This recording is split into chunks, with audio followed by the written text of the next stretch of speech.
Hi, I'm Mark Crory, and this is Barbara McCrae. Welcome to the April edition of Littleton Common. Yeah, you know what? Spring is here. You know that, don't you? Although it's felt like it a few times this winter, but this is the real thing now.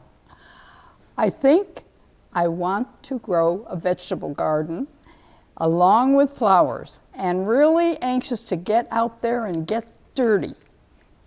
You know what? In the house, I have 2 ficus trees, and they come in during the winter and they go out in the spring and summer. And they're over 30 years old and have practically taken over the dining room. It's a little crowded when you have dinner guests. I need a greenhouse for them, I think. Mark, do you ever plant herbs? You must plant vegetables. I do plant vegetables. Herbs, no, I haven't really got into that, but been trying to eat a little healthier these days. So, you know, I think I have a pretty good green thumb when it comes to growing vegetables and things. So, wow. What would you recommend for herbs, like for someone who doesn't normally? But what's an easy? I just have a little pot, and I throw everything. I just go to the Idlewild or wherever, and I pick out herbs. Just, oh, I like that color, and I actually don't use them. I just like seeing them. Oh, okay. I use the, you know, sometimes maybe parsley. Yeah. And do you intersperse them with your vegetables? They don't have to be in their own garden. No, they're just in this pot on the deck. Oh, I see. So that when I come out, oh, and I have a little, the tiny tomatoes in the pot too. Right. Well, I have a couple of pots. They're not that crowded. But they all grow all summer. Well, it makes sense. My wife is of Italian descent, so I'm sure we'll maybe do some basil or Oh yeah, you got to do basil. or basil rather. Basil is the other one I have. Now that one we use a lot. Yeah, and it's nice to just go out. Like if you do mint as well, a little mint, you can just when you're out there, just take a little piece off. It's like having a little piece of nature's gum. Yeah. And it's good for your stomach, apparently, and Right. so is parsley. No, all those things are good for you. So Yeah. that's great. I brought some flowers that I grew from my garden for today's set. I hope you like them. They feel kind of papery. Yeah, that's the brand. And they don't smell. That's also the brand. Yeah. Good. They're called Market Basket. I thought they might be dollar store. Dollar store, yeah, well, that could be too. Oh, well. Speaking about all this gardening, on March 28th, Garden Club member Joan McDivitt presented a program about holistic healing remedies using whole foods and herbs. Everyone that attended enjoyed the subject. This month, the Garden Club Kids Crafts project was seed bombs. Isn't that fun sounding? Seed and soil were planted in an air-dry clay, and the bombs will be thrown in soil any place, and then the rain will wash away the clay and seeds will germinate. And that was really a fun day. So if you are ready to plant that garden, don't miss the Littleton Country Gardens annual plant sale. Join us at the Common on Saturday, May 13th from 9 a.m. to 2 p.m. and find the plants for you. And if you're really interested in gardening and some of the programs that they have at the Country Gardeners, think about joining the Littleton Country Gardeners and what they do by going to littletoncountrygardners@gmail.com. And you know, the Friends of the Council on Aging are ever working at something. And right now they're working on a new website where you can see what they have been up to for most of the last few years and what they will be doing in the future. And I think you'll enjoy it when it comes up. We need to get that out there. Great. Well, town meeting is happening on Monday, May 1st at 7 p.m. at the Charles K. Gymnasium in the Littleton Middle School. Now, there's been a lot of talk around town about going to an electronic form of voting at town meeting. It's not going to happen on May 1st, but Barbara, what do you think of the idea of electronic voting? I don't know if you're familiar with it, but a lot of towns are going to this. It kind of speeds up the process, but everyone, when they check in, are given a remote control that has 3 buttons on it: yes, no, and abstain. And during the voting portion, you just pull out your remote and you pick the way you want to vote, and instantly within, they can have the results within 10 seconds, but If they don't lose electricity or batteries or all that stuff. All the old ways are being forgotten anyway, and Right. we're going to all this new age things, and I'm sure that the people who have invented it or made them are very proud, and we're proud of them because they're brilliant. I'm too old. I like the old, remedies for medicine. I like the things my mother, my grandmother taught me. right. And I'm sure this is going to work great, but I always worry. You know how things happen with computers and. That is true. That is true. There would be a change, but I think, the last town meeting, it took 50 minutes, almost an hour, to vote on one item. And, that's a lot of time. This makes me think of something kind of funny. What if I'm doing this and I want to vote yes, and I'm watching and I go, and I did a no just now. What do I do? That's a good question. I'm sure there are safeguards built into it for people who hit it at the wrong thing or whatever. Right. Or maybe, you can change your vote right up until they say, okay, we're going to close the voting now. Yeah. So Maybe there's a make sure. cancel or something. Yeah, I'm not sure about, what the remote looks like, if it shows you a confirmation or if the light stays lit until it's closed. I'm not sure. Yeah. But I haven't heard those type of complaints from others who have used them. They're younger than me. Well, I just meant the kind of complaints where people say, I meant to vote this and I hit this. So it doesn't seem like that would be an issue, but I understand the concerns. A lot of people have different concerns. Yeah. Anytime change is introduced, there's some resistance, right? Right. Well, I do know one thing about it. It'll be wonderful for the people who have to sit there and count all night. Absolutely. So that's good. And even in the old counting method, people can add up wrong, especially when you, the type where you hold up your hands and people are going around counting. I don't know, that doesn't seem the most accurate to me. As God bless the people who are doing that. Yeah. But you could miss somebody, or someone could have been stretching, or Or doing this. or doing that, right? So it's not, and maybe nothing is foolproof. Yeah. But it sounds good. yeah, if it speeds up the process, I think we're looking. We're just a modernizing town. That's it. We're trying to get with the century. Yep. So following town meeting will be the local elections on Saturday, May 6th. And you can check out which candidate you would like to vote for by watching LCTV for coverage of Candidates Night. And we also invite all the candidates to come in and tape a Vote for Me segment, which will air on LCTV's on-demand page, YouTube, and on our cable channels. So you want to make sure you check that out. You want to be informed. And be sure to vote on Saturday, May 6th at the Charles K. Gymnasium at the Littleton Middle School.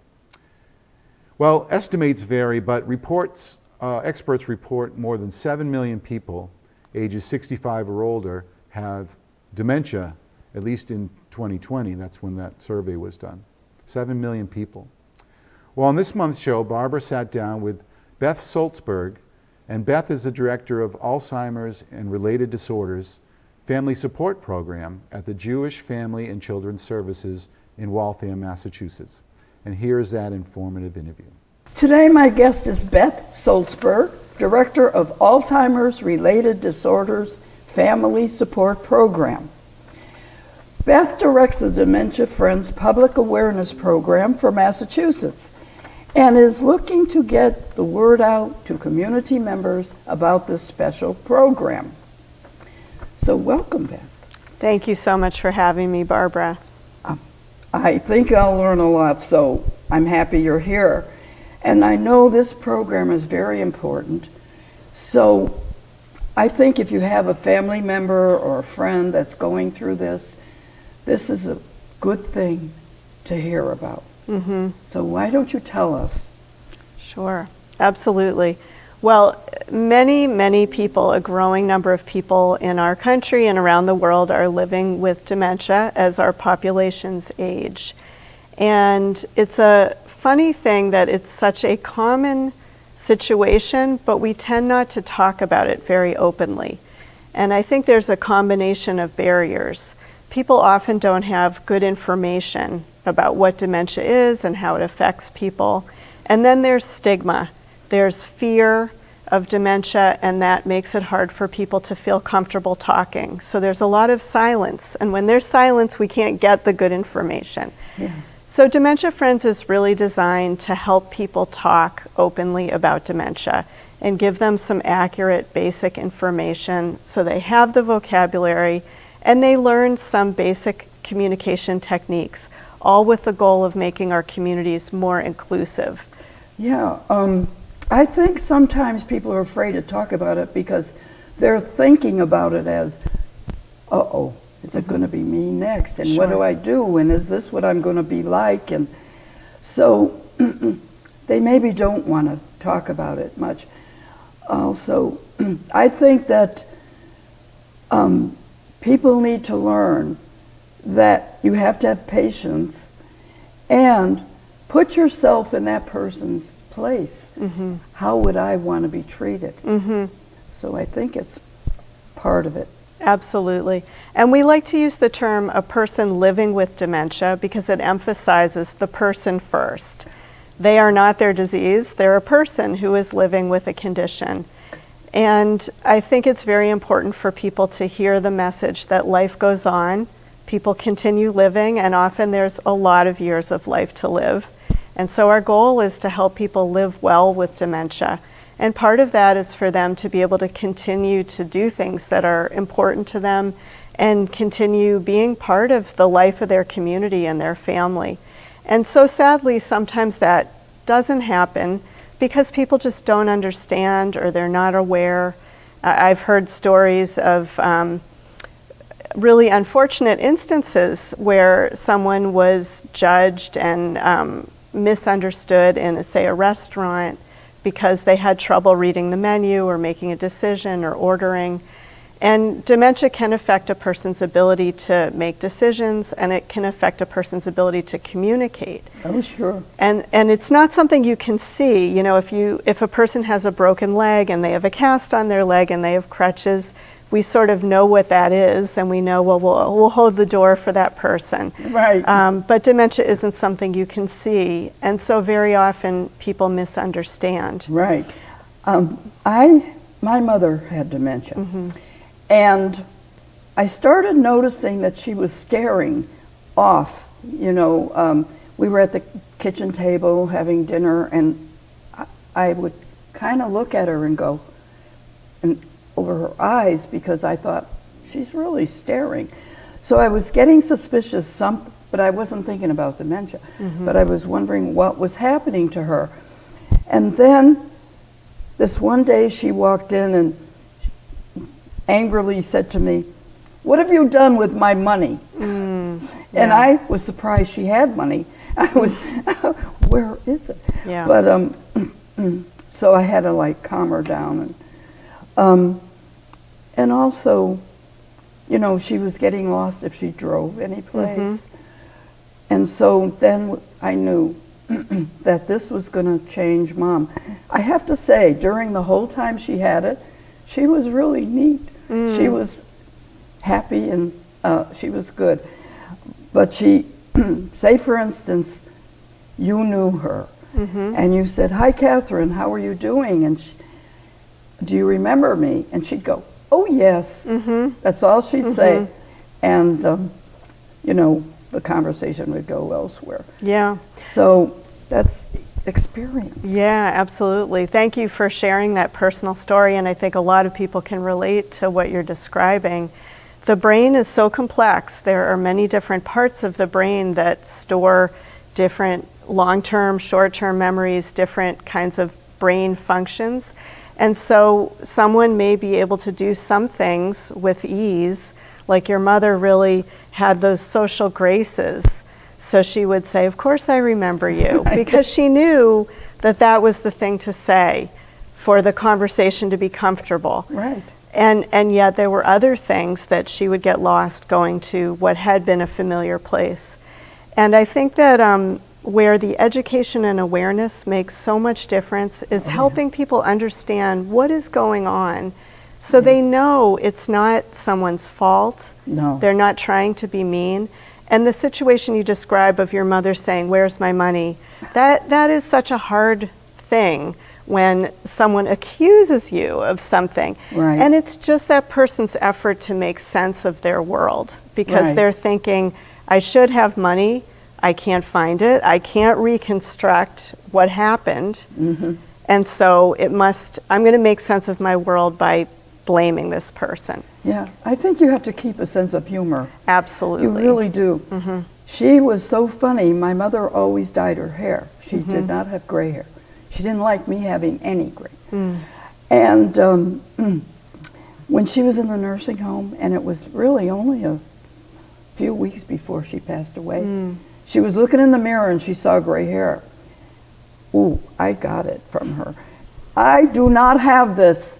So my husband and I took her into their little beauty section there, and we dyed her hair, because I didn't want her to come back and be mean to me or something. And I was wearing high heels, and she had to wear flats, and she never did. I want those. I said, Mom, you can't. Or she still liked wearing scarves and jewelry. So I can't say I had fun with her, but it wasn't hard. And except for 2 times, very hard on me, she loved to go to the casinos. And they always had a bus trip from here. And she wanted to go. And I was thinking, she's a little bit off. I'm not sure if I should let her go. Yeah. But I strapped her little purse on her, and she went to the bus, and she was getting on. And a good friend of mine saw me staring at her, and she opened the window and said, "Don't worry, we'll take care of her." And I went, oh my God.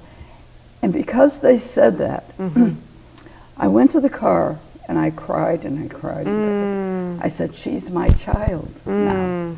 I'm going to have to treat her like my child. And then the other time was I was at the nursing home and I was leaving. This I'm never, ever going to forget. She looked at me and she said, "Don't forget I'm here." Yeah.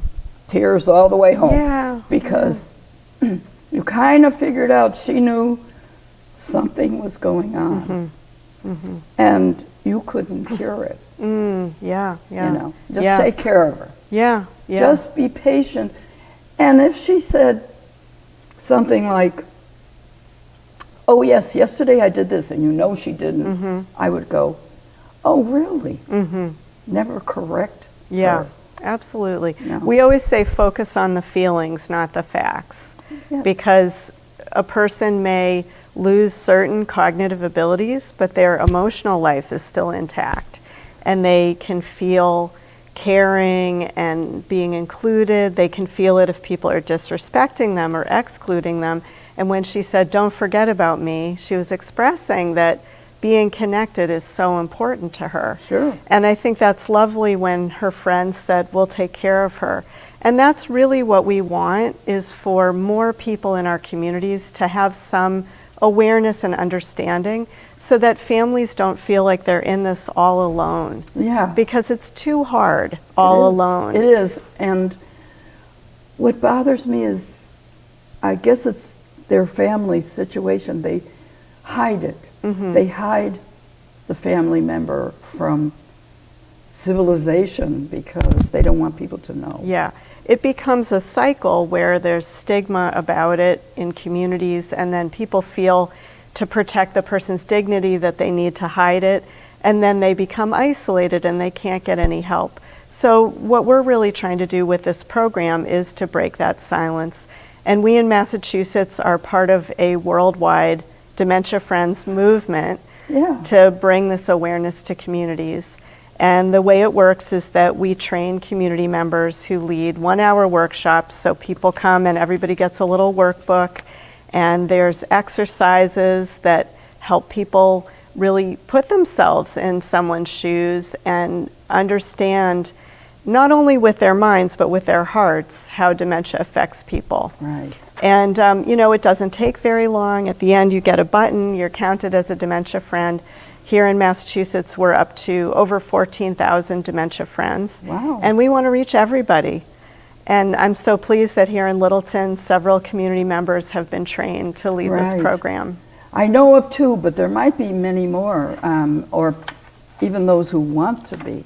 Absolutely. And so anyone who's interested can come to our website. I have a training coming up at the end of the month, and I have them just about every 6 weeks. So we'll put that up on the wonderful screen.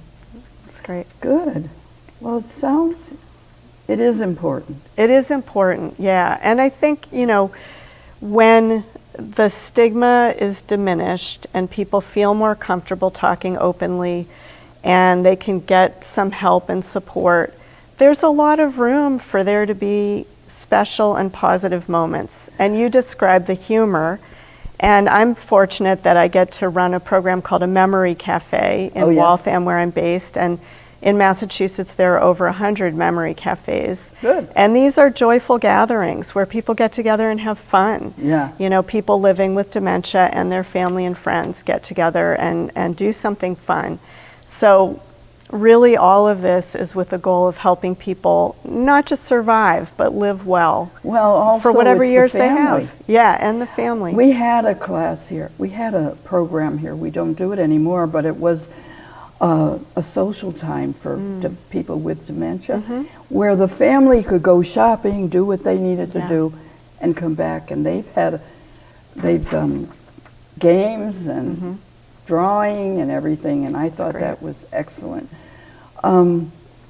But also, it's almost like some people, you know, if we watch somebody we know, which we're with a lot of seniors, and that doesn't necessarily mean it happens just to seniors, I know that. But it's like you watch this person, you say, uh-oh, something's happening, and you know where it's going, because you've been there, you become very sad for that person. That's kind of not a good thing, but it does affect the emotions of other people. It does. And I think that's so important to acknowledge, that there is a component of grief. And it's a different kind of grief than if someone passes away, where it's clear that this person, you know, is not on this earth anymore. But with dementia, the person's still here. There's still a relationship. It's just different. Yeah. What it was before has perhaps gone away, but there's something new in its place. Yeah. And that can be emotionally very tough for people.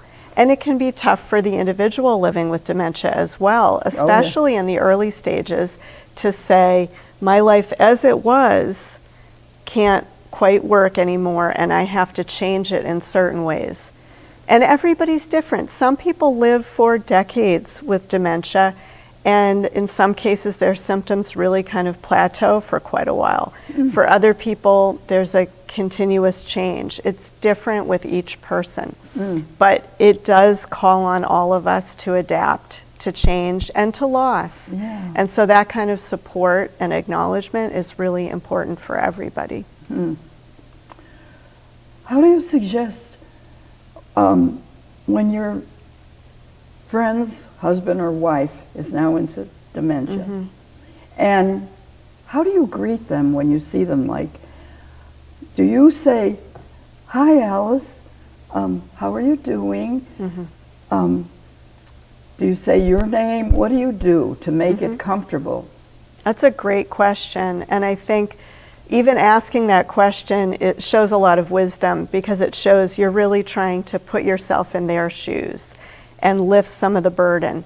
And so if you are aware that this person is having any difficulty knowing who is who, remembering names, you can lift that burden from them by supplying that information. And you can do it in a lighthearted way. You know, here I am, Beth, your wonderful daughter, for example. You know, you can do it in a playful way, but you just supply that information. I'm a big fan of name tags, and I know a family that started using name tags within their own household to support the matriarch who was living with dementia. And they actually just got a big roll of masking tape and a magic marker, and before people would go visit, they would put their name and who they were in the family. So it might say daughter or son or granddaughter. And for that person, it worked beautifully for a period of time, and then they had to adapt and change again. Yeah. Mom was funny because, I keep saying funny because she was really adorable. But she, I was coming in one day to the nursing home, and she saw me coming, and she said to the nurse, "That's mine." There you go. Yeah. So she never forgot. Yeah, she knew. She had that memory of the heart. And you said before you almost felt sometimes like you were mothering her. And I think that's one of those really challenging emotional hurdles that people have to go through, is that balance between person is my parent, they're an adult, they've had a lifetime of experiences, they're not a child, and at the same time, they need some looking out for. So how do I balance that? It's a whole new, it becomes a whole new kind of blend. Yeah. Yeah. Well, this program, as we're speaking here, I'm listening to what might be in it, sounds really wonderful. And I think that people shouldn't be afraid to go. I agree. I think that's really important.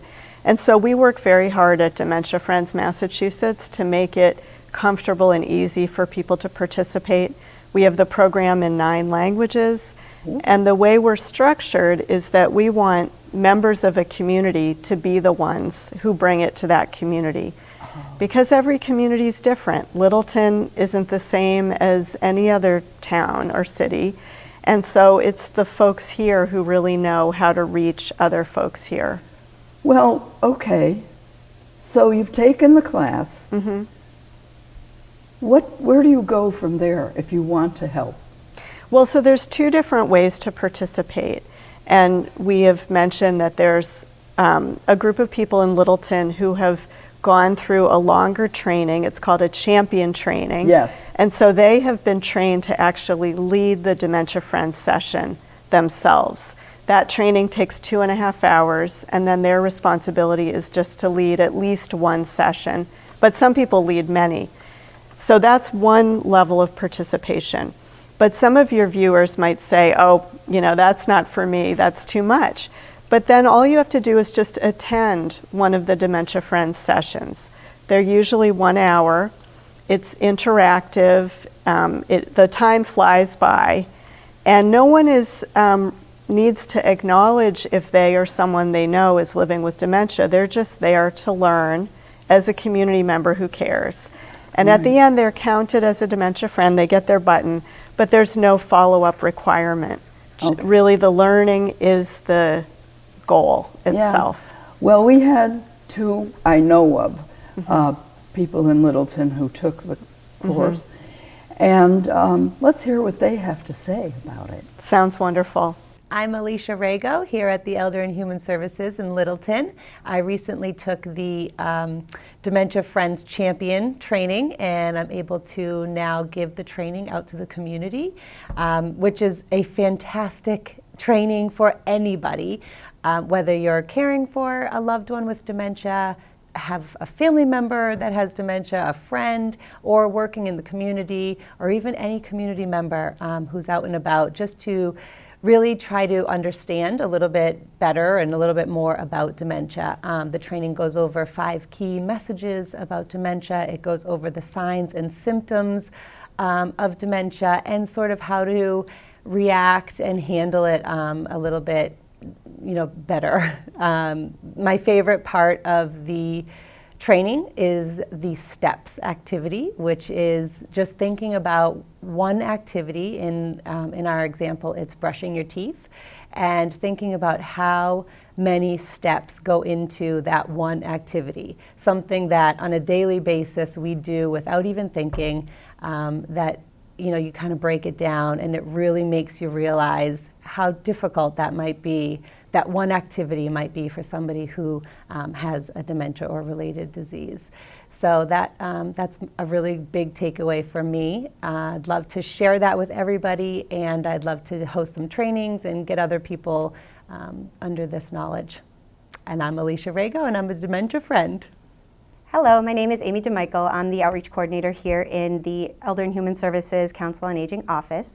I recently had the benefit of attending the Dementia Friends training. I personally and professionally found this training to be extremely beneficial. Whether you have a lot of experience working with somebody that has Alzheimer's disease or related dementias or not, you can take something away from this training. Understanding the individual that is living with the Alzheimer's disease or related dementia diagnosis and their unique challenges will greatly improve interactions, experiences, and relationships that they have with those that are helping them throughout the day.